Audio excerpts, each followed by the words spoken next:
Want to call to order the February 2nd, 2009 meeting of the East Ascension Drainage District Number 1. Roll call, Madam Secretary. We have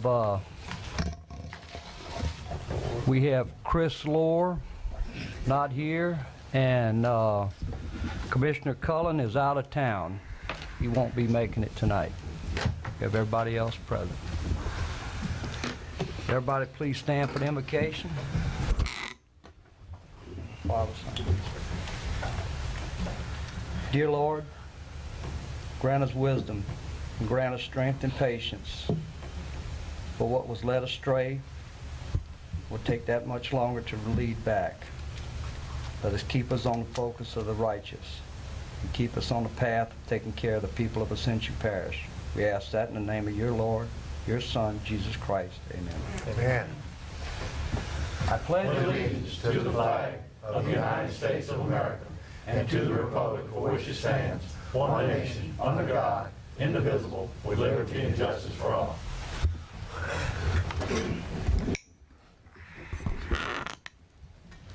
Right now, I'd like to announce if anybody has any public comments on the agenda items, please get with the secretary and fill out a card, and you'll be allowed 3 minutes to speak. The chair would entertain a motion to accept the minutes of the January 12th meeting. Motion. Second. Motion by Commissioner Thompson, second by Benny Johnson. Any discussion? Any opposition? Motion passes. For the chair's report, don't have a lot tonight. I just want to let you know that I did speak with the chairman of the Punch Train Levee District today, and on the Bayou Conway and Panama Canal, that they're looking at that right now, and they'll probably have some type of decision and be willing to get us involved on a proposal of what's going to be done on that probably by next month. On the Law Ridge Levee with Punch Train Levee District, that they're expecting an update in February, and I believe they've had the contract working on it for about 30 to 40 days. So that's about it. Mr. Rue, drainage reports. Yes, sir. Mr. Chairman, Commissioners, I'm going to go through this pretty quick. Regular drainage, a Dutton-Amos ditch, which drains, is a major ditch coming, draining LA 73 at close to US 61, about 70% complete. Should have it done in the next 2 weeks. Ascension Trace ditches, that's trying to resolve a problem actually was given to us by the developer. And we're about 60% finished with that. 30 days should be complete. Monticello ditch, completing the right-of-way, about 3 weeks to complete, and that should solve a flooding situation at the end of Monticello. Completing right-of-way and final design of the Whip Brown ditch out in Prairieville. And we'll continue to remove Gustav debris from regular drainage ditches. Major channel improvements, working on Smith Bayou. We're completing the Durat ditch west of LA 44 around the Edmondson property. We're completing a survey of staking out and the right-of-way of Burt Allen ditch, so we can get started on that as soon as possible. And we're completing right-of-way on the Ball Bayou.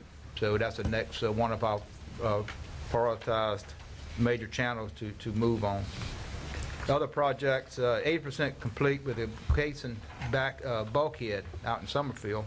And we're just waiting on dry weather to complete that. Tim Batch Bridge is complete, and we're working on a Fisherman's Wharf, the north side of the Bayou, Bayou Francois.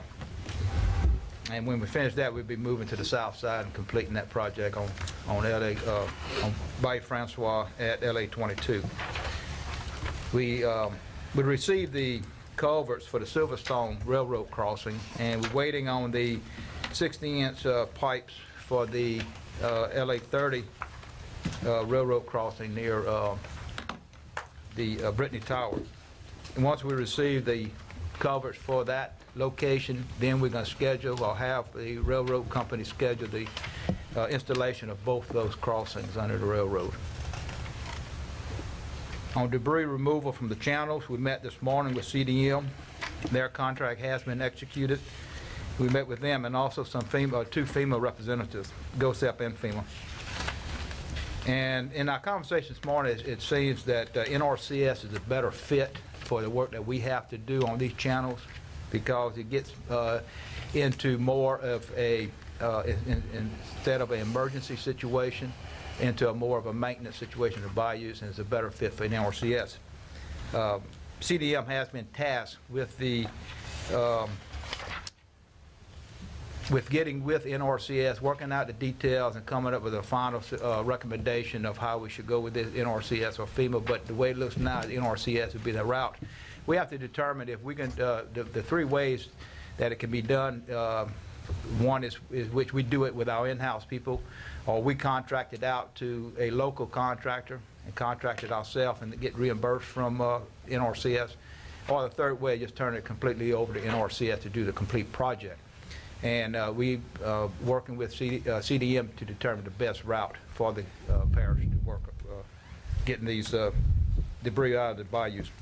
We also looking at adding Jim Bayou to the list of contracting out of debris removal from Gustav. We researched that, and it is a lot of debris in that location. It takes some pretty good equipment to get some of the stuff out, and we're looking at actually putting that onto the list of debris removal with the contractor, and with hopefully reimbursed from NRCS.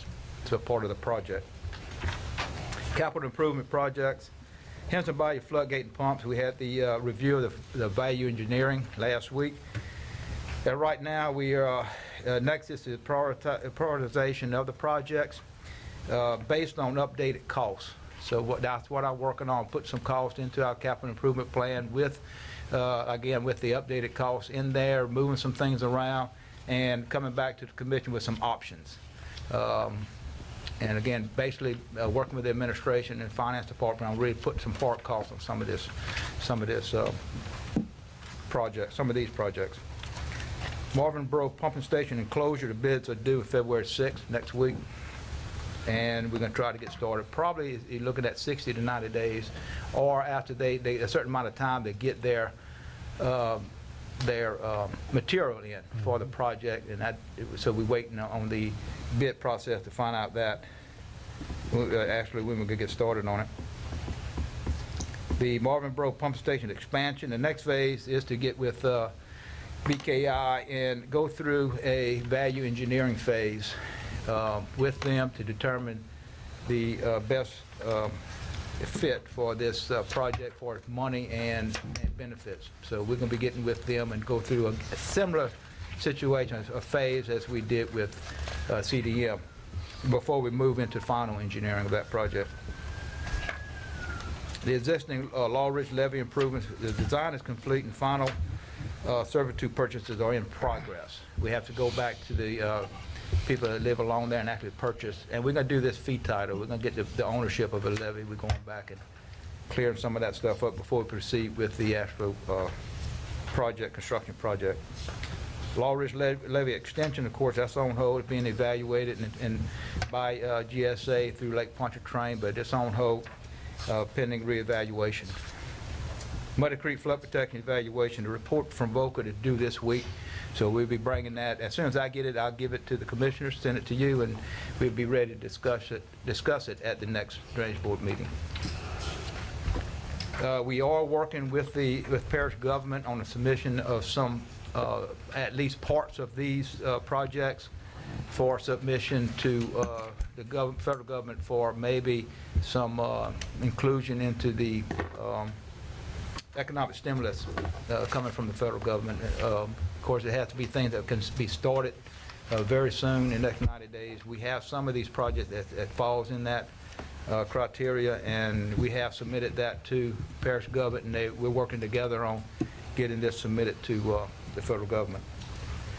And based on that, that's ending my report unless I can answer some questions of the commissioners.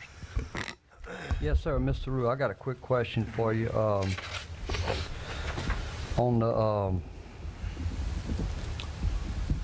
on Muddy Creek, what are you hearing on Muddy Creek far as, I haven't heard anything. I haven't been in any conversations or meetings with Vocert on that. I'm kind of waiting for their final report so we can review it. And we'll have a meeting with Vocert when they bring the report to me. But I haven't had any conversations with them. okay. Also on the debris removal on NRCS, you're saying that it's looking like NRCS is the way to go. Based on the information we received from FEMA today. That's gonna be the way to go based on the ability to do work or time frame or what? The time frame and also the getting more done in these bayous.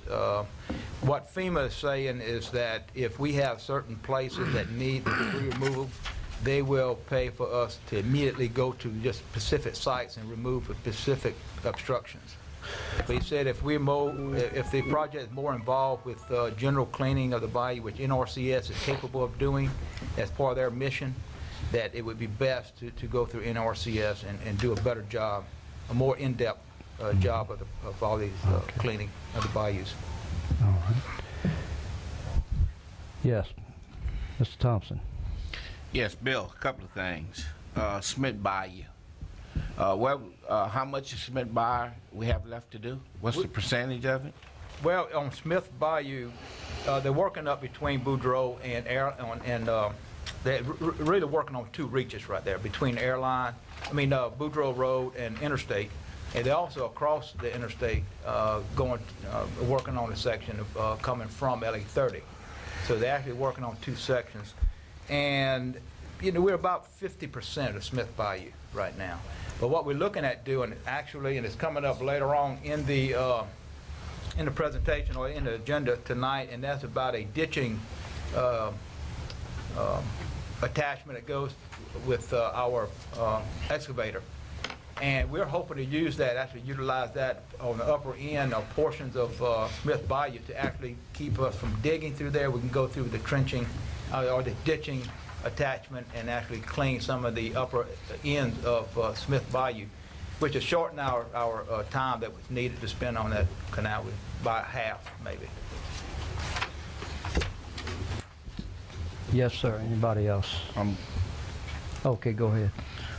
The other thing, Henderson Bayou. What's that total cost of that project on Henderson Bayou? Engineering costs and all? Well, the total cost is now through value engineering, the result of value engineering is the construction cost is $34 million, and you're looking at another little over $1 million engineering, $1.5 million engineering. So you look at about $35.5 million, I would say is a reasonable cost on it, or estimate. We're doing that project in the Marvin Borough Pump Station and the Lotteries Levee. We're going to have enough funds to do those three projects? Not at the present scope, and that's why we're readjusting and we're reprioritizing some of the projects, and I'm going to bring that to the next meeting options with putting the actual cost on some of these projects and moving some things around to give you the information.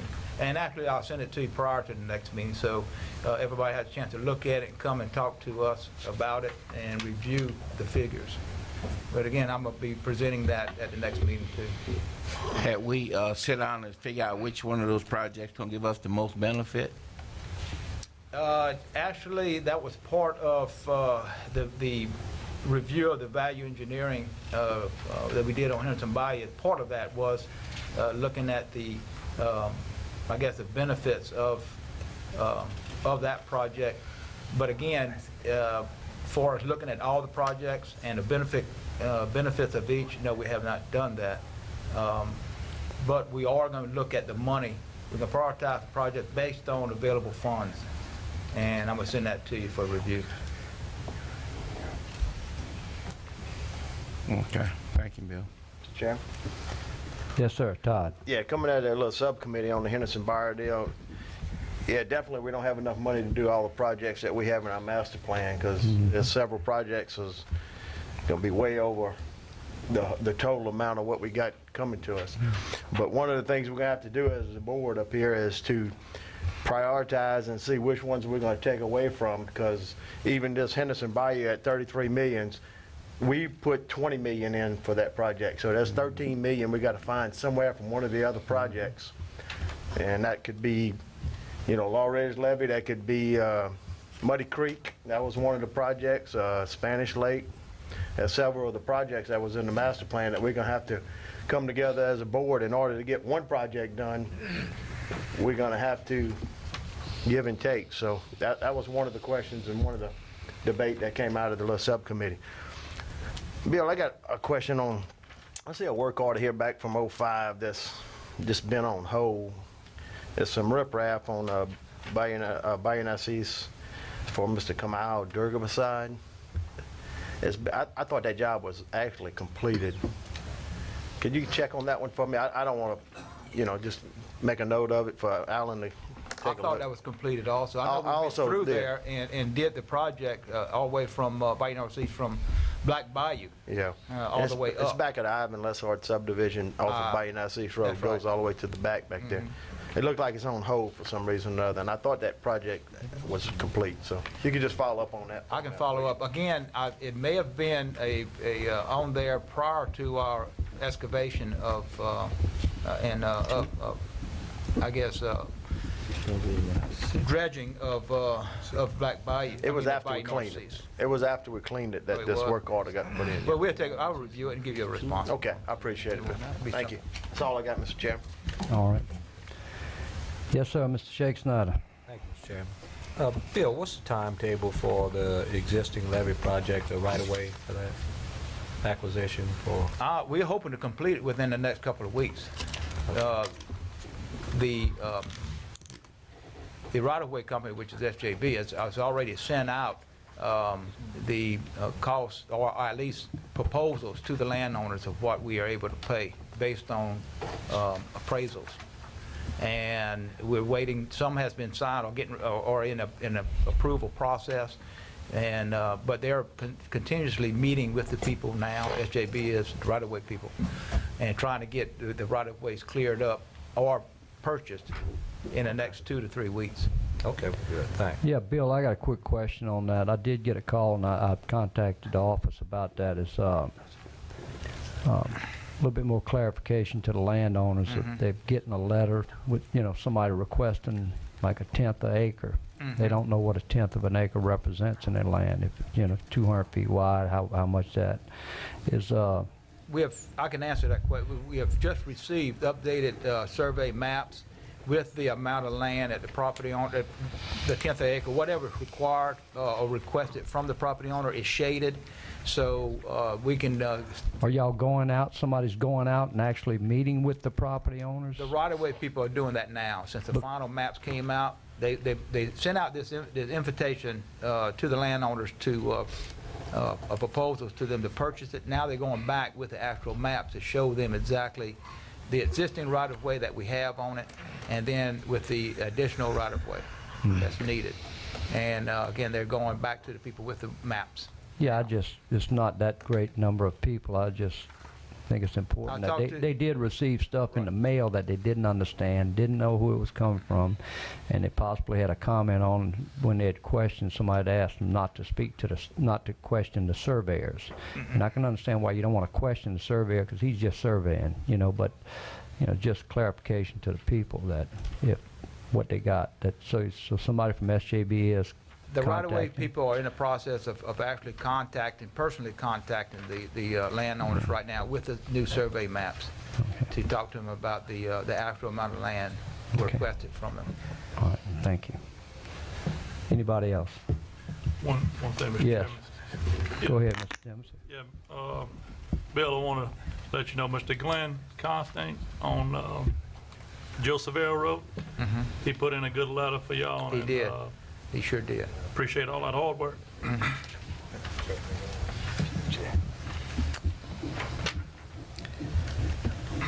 Just to review what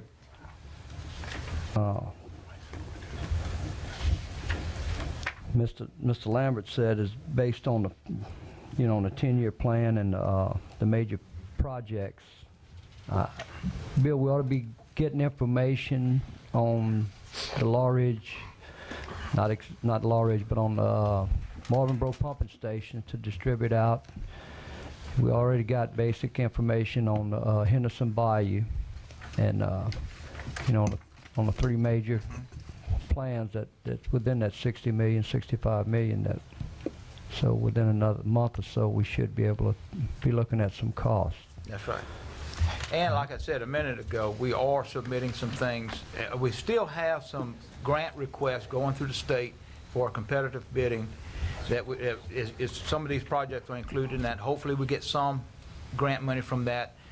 Some of this, like the existing Law Ridge levee, and actually some parts of Spanish Lake project that can be started in the next 90 days, is being put forward as maybe some of the stimulus package, some funding for some of these projects through that. So hopefully we'll get some federal money somehow, some way.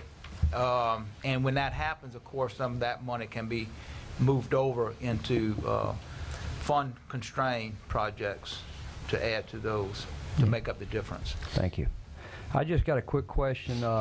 We got any further movement on you know, trying to get entered in as a coastal parish? We do. Well, I've contacted a couple of legislators. Mr. Eddie Lambert, my primary source. He agreed that it would be a good move for us. The next step, and actually at the next meeting, we're going to have, he's going to arrange some contacts for me with the Department of Natural Resources, and to come and give a presentation and answer questions of the commissioners at the next meeting, to tell you the route, how it's going to be done, how it should be done, what is the benefits, and what are some of the things that you have to do if you are included in that as a coastal parish. And again, just generally give you a presentation and answer some questions that you may have. The process is going to be up to the legislators, and again, I've talked to Representative Lambert, and he will help us, you know, start the process. Thank you. Okay. Anything else? All right. That will move on to item number 7, authorization to enter into a 30-day lease of the trenching attachment. I believe everybody's got that in their package. Mr. Rue? Yes, sir. And we're looking at this, and Wetlands Equipment is out of Thibodeau, is manufacturer of this piece of equipment, and it actually fits onto where we have our shredder head or mulching head on our pontoon excavator. This actually fits in the same place, and it works off of the same hydraulic system. And we sent a couple people from DPW to go look at it and take these pictures, and as you can see, it's actually trenches or makes a ditch without actually digging it. It just shreds everything in its way and shoots it out to whatever side you want it. What we're hoping to do with this, we're bringing it in just to give it an evaluation and give it a look. In a lot of situations, we can go down the center of our ditches with this and shape the sides and the bottom of the ditch. If it's in a wooded area or in a area of no houses or any kind of structural structures, we can go through there and clean it without actually digging and actually carrying the dirt out, or in most cases not even putting a berm up. It spreads it out for us. And again, we have certain locations that we're going to give it a try on and see if it's a real benefit to us, and that's the purpose of the lease. If in fact we do lease it, and we wish to purchase it, the lease price comes off the purchase price. So Okay. that's our intention. The authorization, the recommended motion is the authorization to enter into a 30-day lease agreement with Wetlands Equipment for a Model 36 ditching attachment for a cost not to exceed $10,000. So moved, Mr. Chairman. Second. We have motion by Councilman Todd Lambert, second by Councilman Dempsey Lambert. Any discussion? Any objection? Motion passes. And just one other thing about that, you know, what we're trying to do is get better equipment in So we lessen the amount of manpower needed to do certain operations like this. We eliminate the dump trucks and the drivers, and basically you're putting just 2 people out there just, doing the same amount of work a lot faster. So again, that's another reason for it. We save it on the other end if we do purchase something like this, and if it works. And it should be able to move slush. Slush, a lot of That a slush. Traco doesn't do real No. well. All right. Move on to item number 8, policy and procedure memo number 10, the surplus dirt disposal policy. Yeah, Mr. Chairman, this is memo number 10 that has to do with spoils disposal, and it mainly has to do with getting the spoil from our major channels. And again, you can read it over. It just clarifies what our policy is, and if you have this and somebody asks you about that dirt coming from our channels, you have something to refer them to as a policy, and it just clears it up and doesn't put a lot of misinformation out there. I'll second. We have a motion by Councilman Bell, second by Councilman Shake Snyder. Discussion? Yeah. Yes. Bill, on those spoils, don't we have to haul that off? We have to haul it off. Yes. But here it's saying that they can leave it in place. Well, that's if the property owner, if the Landowner. landowner I wants understand it that. there and leaves it there, But I thought by our permits or whatever the requirements are that we have to haul that off and not have that. we don't leave a berm there. I got you. You see, we leave it on the You can spread property, it. adjacent property, as long as it's not wetlands.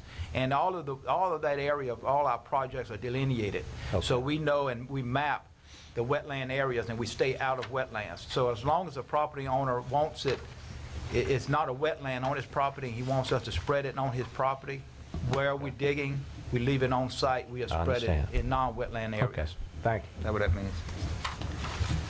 And I guess it's, the way the memo reads is basically within reason. Within reason. That's right. And within the memo, you said the last resort is that it could go to people in the public if they wish to get on a list. We have the list, and it's a first come, first serve. From the practical point is that to get to that point where we have to give it to individual landowners is very, very slight. We have enough public property that we can put the dirt on to improve public property. And what we say public, that can be Yeah, it could be the sheriff's school office, board, school sheriff's board, office, whoever. wherever. As long as this is not, it's not a structural area to be structure to be placed on it, it's just for fill. There's plenty of places for that, and that's what we've been doing. And in addition to that, landowners wanting it themselves. That to get to an individual is very hard Okay. right now. All right, thank you. Any other discussion? Any objection? Motion passes. Move on to item number 9, authorization to purchase drainage structures for the road projects. Mr. Rue? Yes, sir. As per our policy that was passed by the commission to assist in road projects for drainage structures of road projects, this is part of the 2007 road project that has been bid. And actually what it is the motion is authorization to reimburse the parish for the following drainage structures. And it's listed right there totaling $59,662. We have a motion by Councilman Thompson, second by Councilman Dempsey Lambert. Discussion. I got one question, Mr. Chairman. Yes, I was going to... Mr. Bill, what fund does this come out of? The major drainage or the ad valorem tax maintenance? Well, actually, right now, we have just one fund for operations. The operations fund is 05, and the source of that is both the sales tax and ad valorem. It's both together. Okay. Right. Thank you, sir.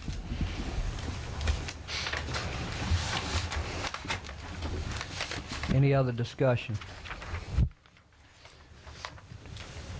Any opposition? Motion carries. We'll move on to item number 10. Motion adjourned, Mr. Chairman. Motion adjourned by Councilman Todd Lambert, second by Councilman Bell. Meeting is adjourned.